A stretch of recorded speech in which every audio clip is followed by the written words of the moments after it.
Olá, alunos do 7º ano, sejam bem-vindos a mais uma aula de língua portuguesa. Eu sou o professor Rodrigo Ribeiro, ministrante deste componente.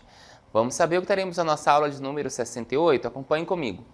Objeto de conhecimento, nós temos a reconstrução da textualidade e compreensão dos efeitos de sentidos provocados pelos usos de recursos linguísticos e multissemióticos. Como detalhamento, nós temos aí gêneros que podem ser trabalhados, romances, infanto-juvenis, contos populares e agora foquem aí no que está destacado, hein?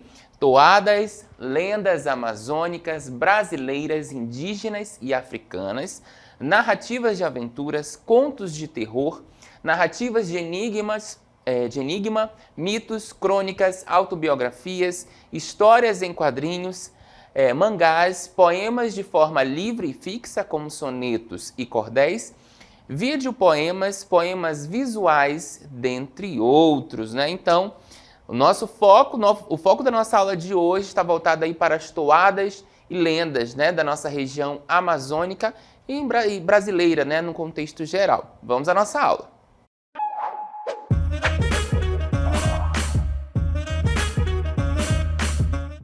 Muito bem, nós vamos falar então das lendas, das nossas lendas e toadas da nossa região amazônica, né? Elas que têm aí origem com os povos indígenas, né? Dentro da região brasileira, com os povos africanos também. Nós vamos começar então com uma lenda bastante conhecida da nossa região e a gente vai comentar daqui a pouquinho mais sobre ela. Vamos lá? O boto cor-de-rosa. Moça bonita sentada no banco. Preste atenção a um rapaz de branco. Da festa, o mais belo, o melhor dançador. Sabe fazer-te juras de amor. Dança muito bem, promete-me o céu, porém verifica se tira o chapéu. À beira do rio, com ele não desça, antes que tire o chapéu da cabeça. Dizem que conquista, encanta a modesta, moça mais bonita presente na festa. Aqui no Madeira, no rio ou no porto, ainda se conta a lenda do boto. Autor José Pereira dos Santos. Muito bem, olha só onde eu vim parar aqui no meio da floresta amazônica com esses seres lendários aqui, olha só. Nós temos aqui do meu lado Boitatá, né, que cospe fogo aí, temos o boto que acabamos de conhecer, que acabamos de ver, né, a narrativa. Temos uma pinguaria aqui do meu lado e também temos o nosso querido amiguinho Curupira, né? Todos aqui fazem parte das narrativas orais da nossa região amazônica. E a lenda do boto que nós acabamos de ouvir, né, e ler também, faz parte desse nosso imaginário, faz parte do contexto amazônico, né? Quantas vezes nós já não ouvimos histórias de pessoas mais antigas que moram na nossa região e que vão repassando, né, essas narrativas de pessoas para pessoas, né, de gerações para gerações. Isso acontece com as lendas. Assim como a história do boto, né, que nós acabamos de ver. Lógico que nós temos aí, né, outros contextos por trás das histórias, né, dos botos, mas nós vamos focar agora aqui no lúdico, no imaginário, naquilo que nós trazemos dentro da língua portuguesa, né, dentro dessas narrativas orais, tá bom? Então acompanhem comigo. Sabe-se que tanto os mitos quanto as lendas advêm da oralidade popular, o que não é diferente da cultura indígena e se apresenta como literatura oral brasileira. Nesse sentido, nosso querido Luiz da Câmara Cascudo diz que tal literatura se compõe de elementos que as três raças trouxeram para a memória e utilização dos povos atuais. Continuando, indígenas, portugueses e africanos possuíam contatos, danças, histórias, lembranças guerreiras, mitos, cantigas de embalar, anedotas, poemas e cantores profissionais, uma já longa e espalhada admiração ao redor dos homens que sabiam falar e entoar, tá? Então, as nossas lendas brasileiras, elas fazem parte dessa miscigenação de raças, né? Os indígenas, os portugueses, né? Os africanos, todos eles juntos com as suas histórias, com as suas memórias, fizeram, né, fazem essa parte da oralidade, trazem essa oralidade aí dentro das nossas lendas. Então, desde lá do período da colonização do Brasil, né, uma grande quantidade de histórias indígenas locais começou a surgir e passou a fazer parte da cultura dos indígenas brasileiros. Essas narrativas elas foram recolhidas desde o começo da colonização e logo se espalharam, né? Vão ser registradas aí, foram registradas por escrito pelos próprios colonizadores portugueses ou por viajantes e aventureiros de outros países. Essas histórias, elas se perpetuaram, ou seja, né, foram passando de geração em geração por séculos e ainda continuam a fazer parte da nossa base cultural brasileira, né? Então isso é nosso, é cultural, essas histórias fazerem parte aí do nosso cotidiano, principalmente na nossa região amazônica, certo? Vamos ver agora então o que significa lendas, olha só. Lendas são narrativas transmitidas oralmente, ou seja, né, aí através da voz, né, através de forma oral.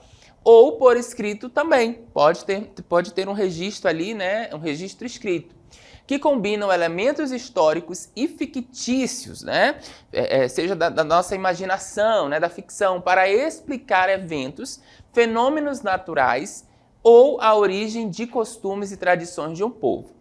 Elas geralmente possuem um fundo de verdade, mas são enriquecidas com detalhes fantásticos e sobrenaturais, os que as diferencia das histórias verídicas. Então, as lendas, elas têm um fundo de verdade, né? A gente sabe que tem. Eu, particularmente, aqui o professor de vocês, acredito em muita coisa que tem aí na nossa mata, né? E se não fosse, talvez, essa imaginação, esses seres, né, que são aí, que tem um pouquinho de verdade, né, ali de alguma narrativa, talvez a nossa floresta nem existisse mais, né, porque a gente tem aí muita gente que existe para fazer o mal, né, a nossa fauna, a nossa flora, e talvez o imaginário que perpetuam por esses seres, né, esses seres lendários, ajude, né, a nossa preservação da nossa fauna e da nossa flora, né. Nas lendas brasileiras, que a gente vai perceber a diferença e semelhança que formam o nosso povo. É isso mesmo. Dá para ver como o país, o Brasil, ele é grande, né? E como a nossa língua ela muda criativamente, né? De um lugar para o outro. Quem mora na Amazônia vai encontrar aí nas histórias os sons e as coisas da sua terra, daqui, né? E vai poder investigar palavras nas lendas lá do sul. Já um guri, né, falando aí como a gente diz, né, o menino, já um guri do sul reconhece os costumes e as palavras da sua terra e vai poder descobrir nas histórias de outras regiões a herança que indígenas, negros e brancos deixam em nossa bela e rica, né, bela e rica língua portuguesa, né, língua brasileira, né, como a gente pode chamar aqui que nós temos uma língua específica, né, nossa língua brasileira. Tá bom? As lendas, elas vão mostrar a imaginação e a sensibilidade com que o povo cria as suas histórias. É isso mesmo, as lendas, elas estão no nosso cotidiano, elas fazem parte, né, do nosso dia a dia, né? Essas narrativas, elas estão aí no nosso dia a dia, ok? Muito bem, agora eu quero trazer para vocês aí um mapa, né? Mudamos de cenário aqui com a nossa amiguinha ali, onça pintada, muito comum na nossa região, para mostrar esse mapa aqui para vocês. O mapa, né, que distribui aí as nossas lendas por todo o Brasil, né? Então nós temos o lobisomem, que não é muito comum na nossa região, o curupira, o saci-pererê, o boitatá, o negrinho do pastoreiro, a mula sem cabeça e a iara, né? Ou a mãe d'água, como nós costumamos chamar aqui na nossa região. Veja que todo esse mapa aqui, o mapa que está distribuído, todas essas lendas distribuídas no nosso mapa, vão aparecer em regiões diferentes do nosso país. E aí eu quero trazer para vocês como que essas lendas estão distribuídas nas regiões brasileiras. Olha só, vamos ver comigo. Então, como que elas estão distribuídas? Muito bem. Na região norte, né? Na região norte, nós temos o boto, o curupira ou caipora, o mapinguari, o boitatá, a iara, né, ou mãe d'água, a cuca, que é a origem do sol, a cobra honorato, muito comum, né, ali o duelo entre as duas cobras, né, Maria Caninana e Honorato, e a matinta pereira, também é muito comum na nossa região norte. Continuando, na região Nordeste, ó, Nordeste, a região Nordeste, vaqueiro misterioso, negro d'água, cabra cabriola, cuca, o diabinho da garrafa, quibungo, lobisomem, saci pererê. Vamos continuar. Na região Centro-Oeste, nós temos o saci pererê, negro d'água, caipora ou curupira, arranca-línguas, onça-maneta, a cuca e o lobisomem.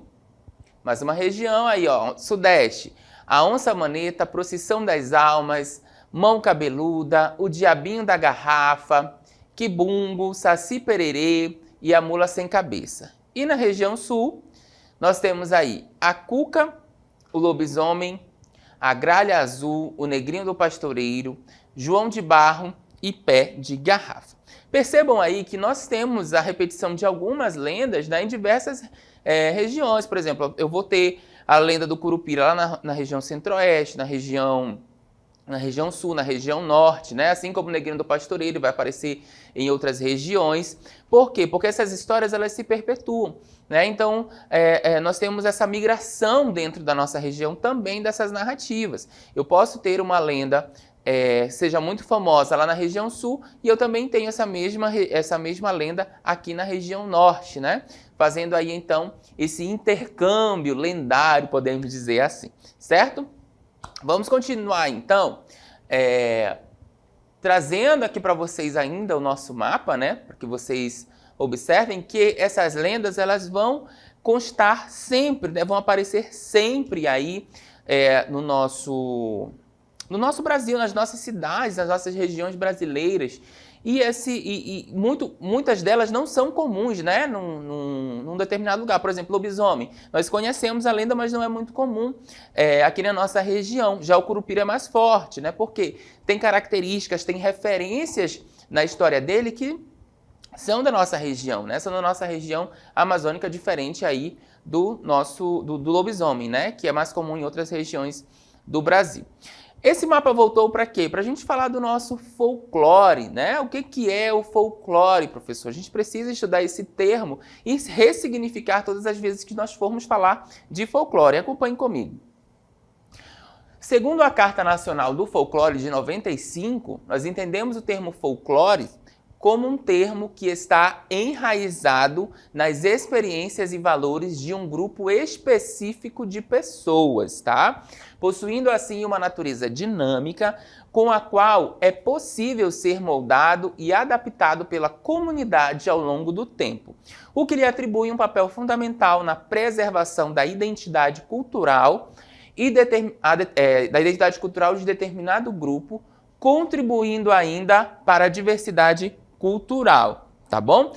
Então é isso, o folclore, gente, ele vem das experiências e dos valores de um determinado grupo de pessoas, ou seja, vem do povo, né?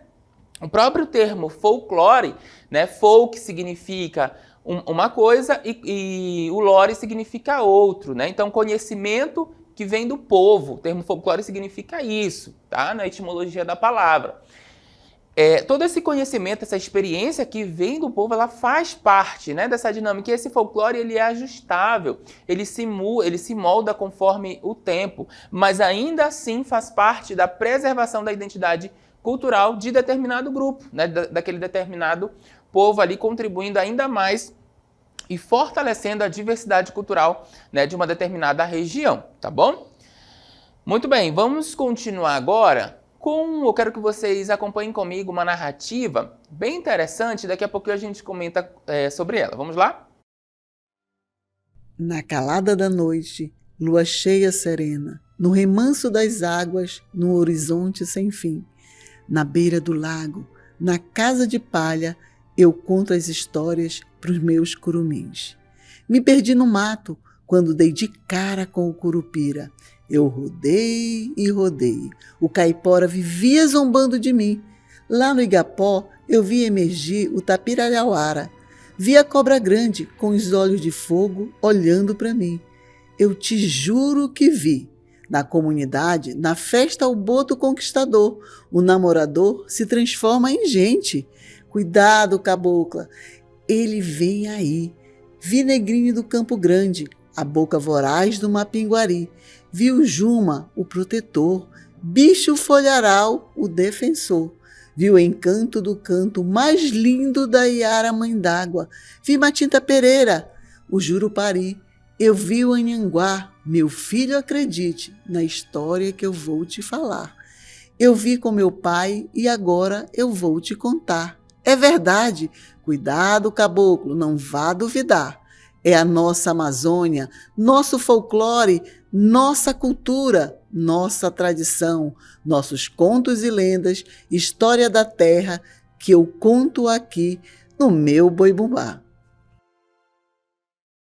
Muito bem, nós acabamos de ver uma narrativa, né, sobre a contação de histórias, né, de todos nossas lendas que constam no nosso mapa, né, que continuam aqui conosco, tá? Nós temos aí a narrativa, então, de alguém que está contando histórias, não é? Então, essas lendas, elas vêm, como eu falei para vocês, da oralidade, da contação de histórias, né, que vão se passando de gerações em gerações. Temos ali uma pessoa mais velha contando essas narrativas, que viu, né, o Anhangá, que viu o Curupira, deu de cara, né, ali com a Matinta Pereira, com os outros elementos, e tudo isso faz com que essas histórias elas se perpetuem por muito tempo, né, por longo tempo.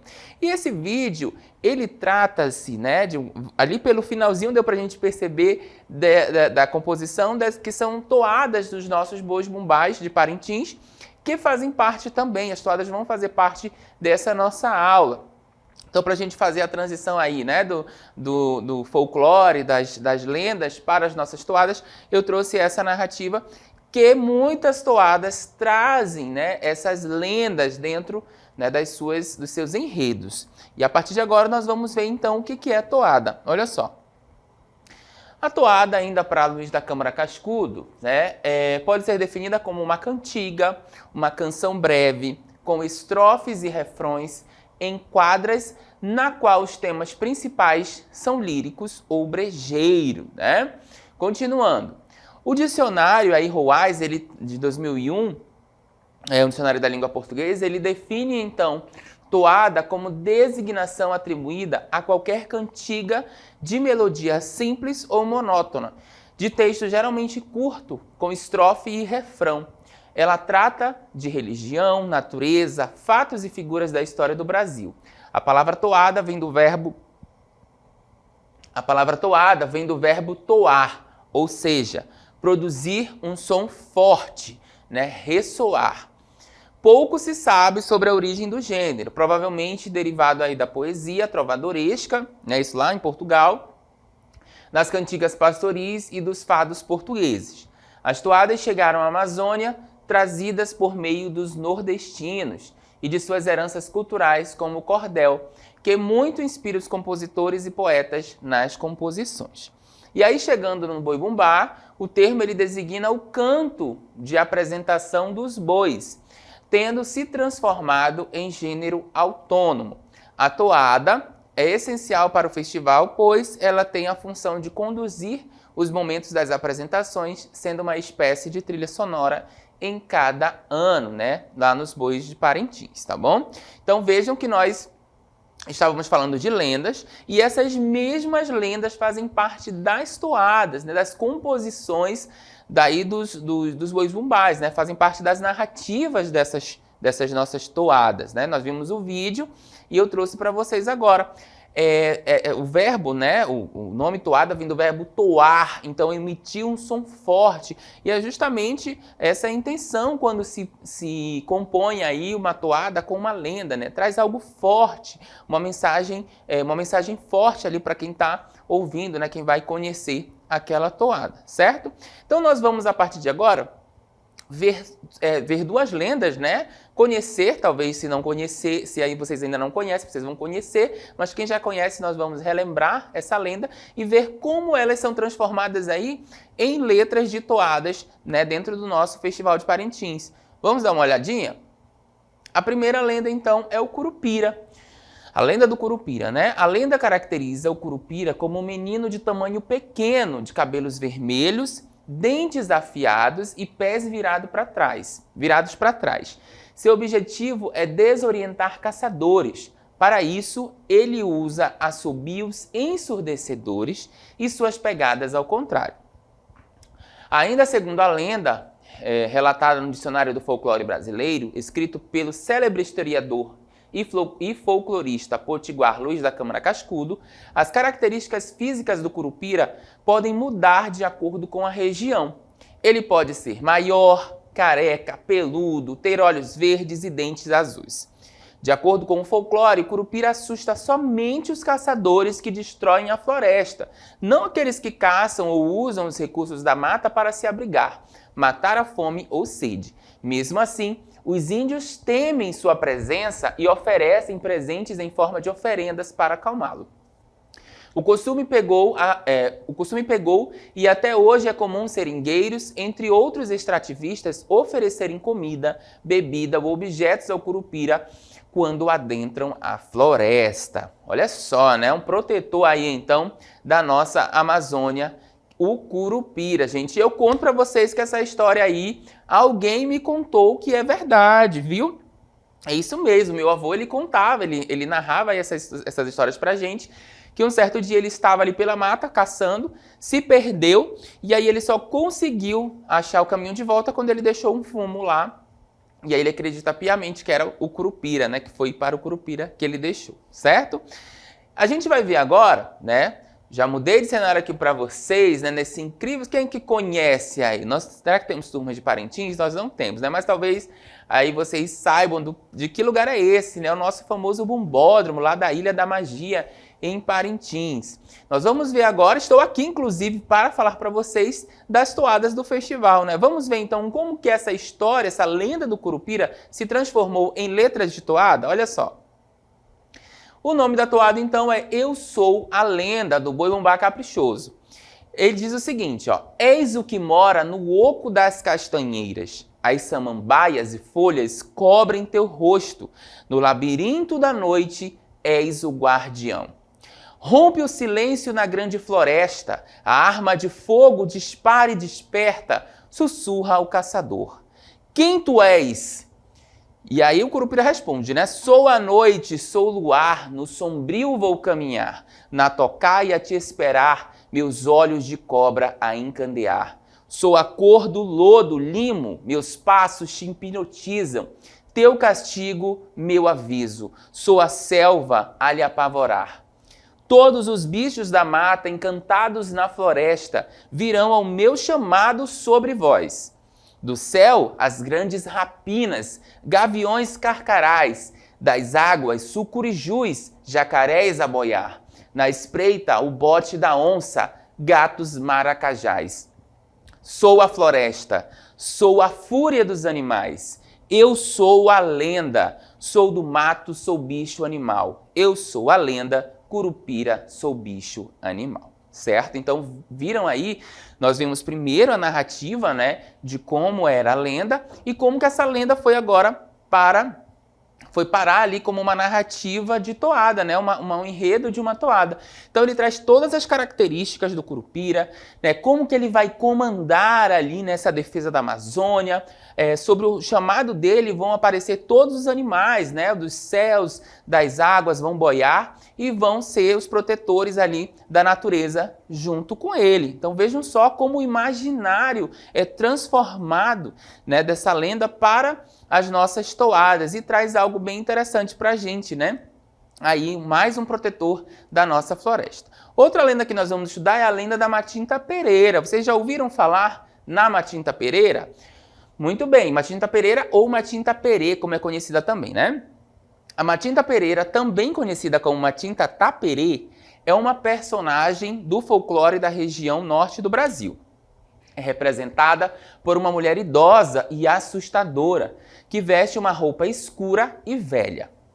De acordo com a lenda, a Matinta passa as noites e madrugadas pelas ruas assoviando de forma estridente, amedrontando as pessoas. Segundo a lenda, uma forma de não ser perturbado pela Matinta seria oferecendo a ela, no dia seguinte, algum tipo de alimento e tabaco, né, que é o fumo. Desta forma, ela deixaria de assustar as pessoas da casa, parando de assoviar.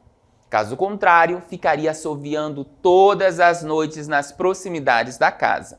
Em algumas regiões do norte do Brasil, a matinta aparece como um pássaro escuro que ajuda a assustar as pessoas, assoviando de forma assustadora e levando azar por onde passa. Em outras versões da lenda, ela possui a capacidade de se transformar em um pássaro. Diz ainda a lenda que a única forma de aprisionar a matinta é executando alguns rituais. Enterrar no chão, local onde passa a matinta à meia-noite, uma tesoura aberta com um terço e uma chave. Quando a matinta passar por cima, ficará presa. Olha só que história interessante, né, da Matinta Pereira aí, uma das as lendas da nossa região.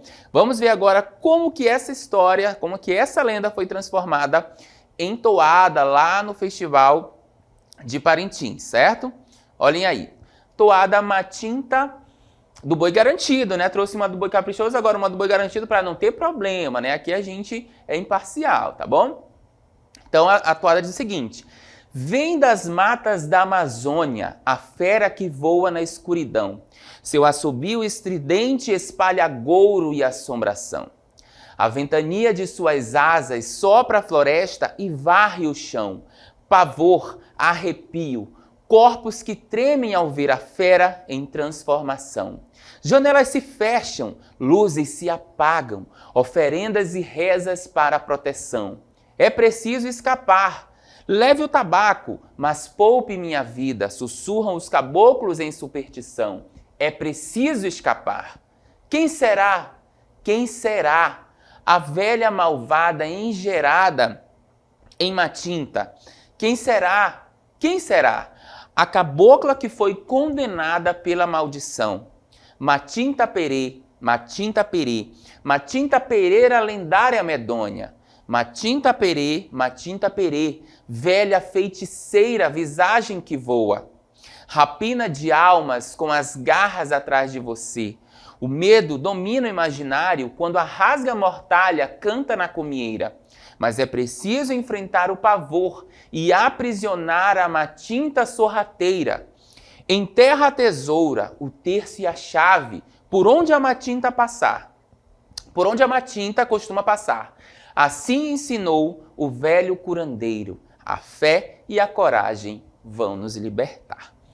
Olha só, gente, eu fico assim apaixonado por essas narrativas. Nós vimos aí então como que essa lenda, né, como que essa lenda se transformou numa toada, né, lá no Festival de Parintins. E vejam que do que nós lemos da narrativa da lenda da nossa Matinta Pereira aí, tudo que foi dito foi transformado em toada. Até a forma do ritual de como aprender a matinta, né? Tudo foi transformado. De como que ela foi aprisionada, né? Ali teve a maldição, foi aprisionada, alguém foi aprisionado, uma moça no caso, e se transforma em velha, e depois ela se transforma aí numa coruja, num pássaro, né? É bem interessante essa forma como é transformado, então, aí as nossas lendas em toadas. Então, os dois exemplos que nós vimos agora, né, a nossa aula toda foi permeada por essas narrativas lendárias, né? As duas que nós estudamos agora aí do Curupira e da Matinta Pereira, que são lendas e foram transformadas em toadas, tem uma característica bem importante, que é o quê? A oralidade. Na própria lenda da Matinta agora, nós vimos aí, alguém ensinou, né, um velho curandeiro ensinou como prender a matinta, ou seja, alguém acredita, né? E eu acredito fielmente que essas histórias, elas fazem parte do nosso imaginário para defender a nossa Amazônia, né? Continuar aí preservando a nossa fauna e a nossa flora dentro da nossa região, certo? Bom, eu adorei a aula, espero que vocês também tenham gostado. Vou ficando por aqui nesse cenário incrível, né? Que vocês já conhecem, se não conheciam, estão conhecendo agora. E eu volto numa próxima oportunidade. Até lá, gente! Tchau, tchau!